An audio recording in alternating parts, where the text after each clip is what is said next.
In the faraway land of Runeterra, there exists a land covered and engulfed by black mist that would take any life it touches. The Shadow Isle. But it wasn't always the Shadow Isle. It was once the center of magical knowledge and intellectual excellence, the Blessed Isle. In the Blessed Isle, or more specifically its capital Hellier, houses immense libraries and housing scribes with the only goals of transcribing every book in Runeterra. And underneath the city there are tunnels and vaults, housing magical artifacts and secrets guarded by treasures. The Blessed Isle were protected by a mist who would turn anyone who approaches the Isle away, and without a waystone it would be impossible to reach the Isle.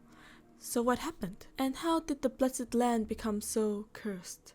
Well, it all started in the ancient and powerful nation of conquest, Camavor.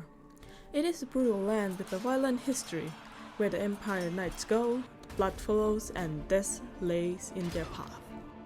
Kalista, Spear of the Argent Throne, who gave up her title as the princess and vowed to protect her uncle, the new, selfish, and narcissistic young king of Camavor, King Viego, who was recently seated on the throne due to his older brother, the former king and Kalista's father, unexpected death. Kalista wishes to change the way of the brutal Camavor, so she did her best to temper her uncle's destructive nature as his military general and advisor. One day, the king fell in love with a peasant seamstress. She was the most beautiful woman he had ever laid eyes on. The king did everything in his power to obtain her. Not long after, they got married, and Isolde, the humble seamstress, became the queen of Camavor. Obsessed with his love, inseparable in their romance, King Viego neglected his kingdom, and what follows a questionable rulership are opportunities for his enemy. And on one fateful night, they were on the attack. The assassin blade, coated with poison, aimed at Viego.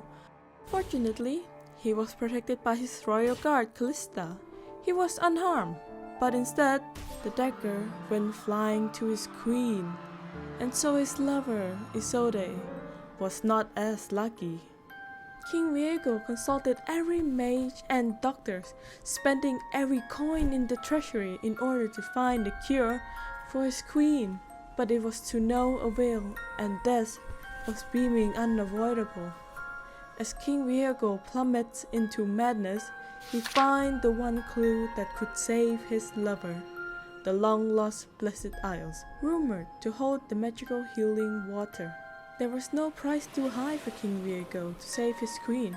He ordered his warriors to search the world for this cure no matter what, threatening to bring the kingdom down with him. Kalista, in desperation, took the risk and went to sea to search for the Blessed Isle. During this time, Viego locked himself away with his wife as the rebellion grew due to his terrible rulership. Eventually, his army returned, informing him that they had found the Isle, but it was too late.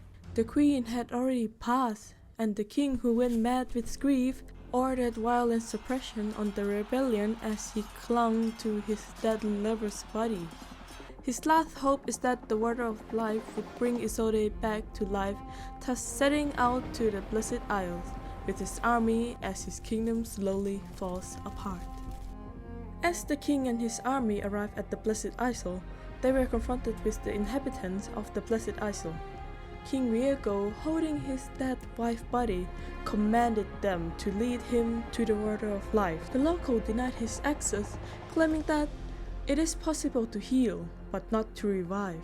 King Viego, who has lost all his senses and would not let anyone stand in his way, plotted them as enemies, and Camavorans do not suffer enemies, ordered his army to let ruin befall anyone who opposed him.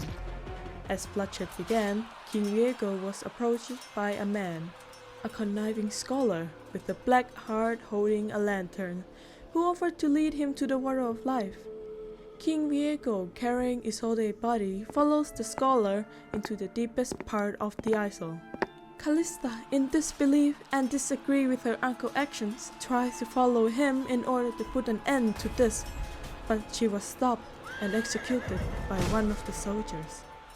After some time, Viego stood before the water of life. Now nothing will stand in his way of love, not even death. He gently lowered his wife's body into the water, letting the healing aspect do its work. Finally, the queen resurrected. However, she didn't return as a human, but as a wraith, stuck between life and death. The queen, pained and confused, goes insane and picks up the king's blade that was set aside and pierces Viego's heart. The mad king, who was just happy that his wife had returned and that he had once had her again, blinded by love, stood there and accepted everything. Now, as the water of life tries to heal Viego, dark magic seeps out of their body, the pain and shadow corrupting the blessed water, causing an explosion tore through the island and creating the black mist. As the black mist flooded the island, blended with the hollow mist that was protecting the island, had now become a mist that trapped every soul in it, and every living creature that was swept away by the black mist had now turned into a terrifying undead creature. The isle that was once full of magic and blessing had now become the domain of black mist and death, the Shadow Isle.